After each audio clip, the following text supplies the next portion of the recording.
各位，欢迎来到赵吕拍案。菲律宾总统杜特尔特民望支持率特别高，有相关机构调查，甚至他的民望支持度一度都超过了80%，这在各国都是很罕见的。原因也很简单，因为老杜上台之后铁腕治毒光这个毒贩就杀了1万人以上，毒贩被清除掉了，菲律宾的治安也为之面貌一新所以菲律宾老百姓非常喜欢和拥护杜特尔特。但是老杜呢也有隐忧，什么隐忧呢？总统的任期问题。在这一点上菲律宾和韩国很像。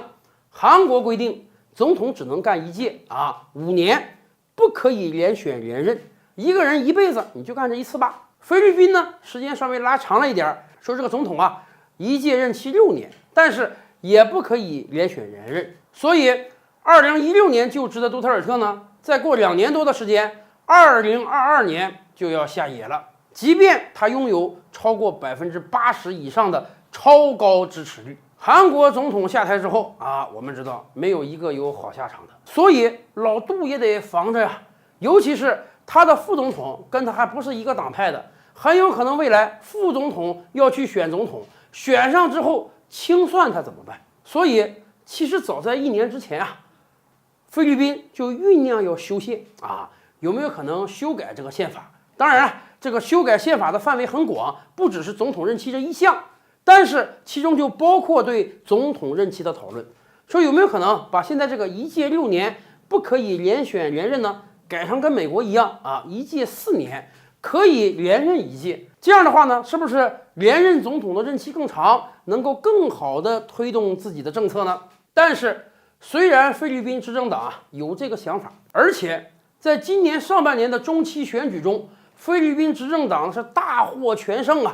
但是修宪这个事儿还是没有推出来。为什么？我们分析有2方面因素。一方面，菲律宾现行的宪法已经延续了30多年，它已经有很强的民意基础了，在这个时候修改，明摆着就是帮杜特尔特修的，会激起很多人的反对意见，所以不一定好推。而另一方面，杜特尔特是有心杀贼无力回天毕竟他已经是一个接近80岁高龄的老人了，而且这2年来经常传出杜特尔特生病的消息经常性的哪个国际会议本来要开，本来要见个外国元首不去了，什么原因呢？杜特尔特临时有病住院了。以杜特尔特的身体能撑到2022年就很不错了，所以这个时候你即便把法律修改了，允许他连任，那恐怕也是为他人做嫁衣裳。所以对于杜特尔特来讲如果想把自己的政策延续下来，与其修改这个法律，还不如在卸任之前赶快找到一个能够接他班挑大梁的人。当然了，这个人很多菲律宾人传说就是杜特尔特的女儿，说他女儿未来有可能在2022年接替杜特尔特选总统。当然，当被问及这个事儿的时候杜特尔特几次3番的表示他女儿可能没这个意愿，他女儿未来不大可能选总统。但是咱们中国人也明白这个道理